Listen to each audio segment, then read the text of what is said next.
like to do a review of the Social Emotional Exchange, SEE, developed by Sam Bashir.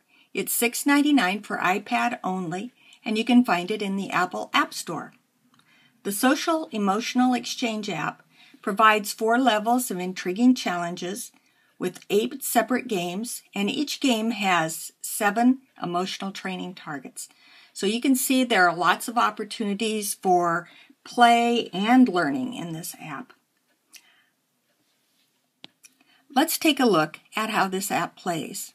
As you can see, the 4 levels are depicted in a very cute way with different modes of transportation that kids would be familiar with. If we looked at the first one, the beginner level, you'll see that there are 2 games available.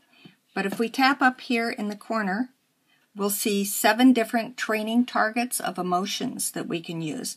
And I've just selected happy. So we will just look at the vocabulary here. Emotional vocabulary. So we're just Angry. learning the words. We'll just do a couple. Excited. Furious. So you can see we're just learning the words there, and now Show and tell. we're going to actually play a game with them. Which person feels happy? So you get some cute feedback there. Which person feels happy? If I get it wrong, I get a fun reminder to try it again. I can change and go back to a different level by tapping the home button and going Intermediate level. I can go to intermediate now. Here I can again choose a training target. I'm going to leave it on happy. Frame the emotion. And this one I just have to choose from a field of 3 which face looks happy. I got it right. Now I'm going to look, and again I've got to find happy, so I'm going to make an error. So you can see how that game plays. Yes, no. So here, does the boy look happy? Go over here. Does the boy look happy? Does this boy look happy? Oh, I made a mistake. I've got to try again. We get over here. Emotion.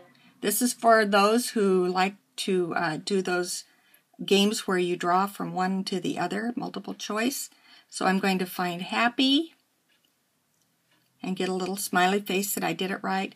Here I'm going to look and choose, it looks furious, but I'm going to take it over to surprised. The line won't draw unless it's correct, and I get feedback. So I got that one right. Now we'll go to the next level, which is the advanced level. And here you'll see a fun Wheel of Emotion game.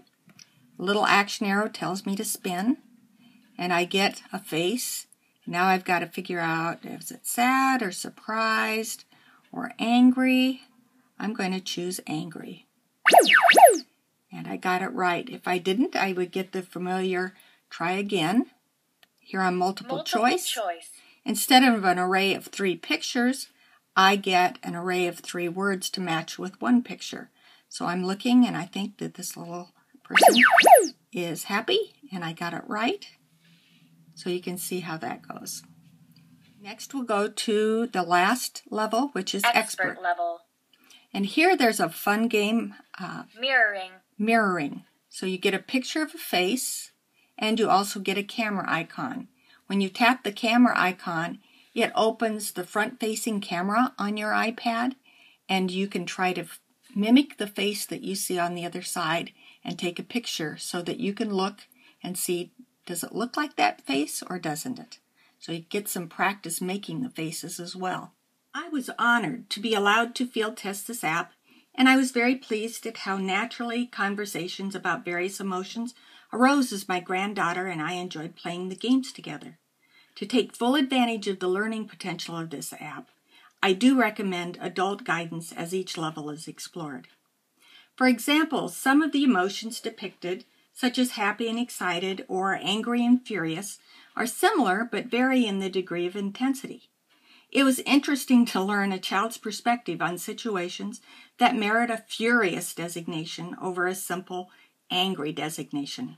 We were able to talk about the size of different problems, the frequency that the problem arises, and the people involved, and how all these things could change anger into fury. We then looked at examples of happy children in the app and made up stories of how angry and furious children could become happy again. These conversations were pretty short and sweet because my little granddaughter wanted to keep playing the games in the app. I have worked for years with children on the autism spectrum, and I believe that most teachers and parents will be surprised to find youngsters actually enjoying practice of these often difficult skills through the fun activities in this app. As a bonus, the developer is very responsive to suggestions and questions. Be sure to give this one a try.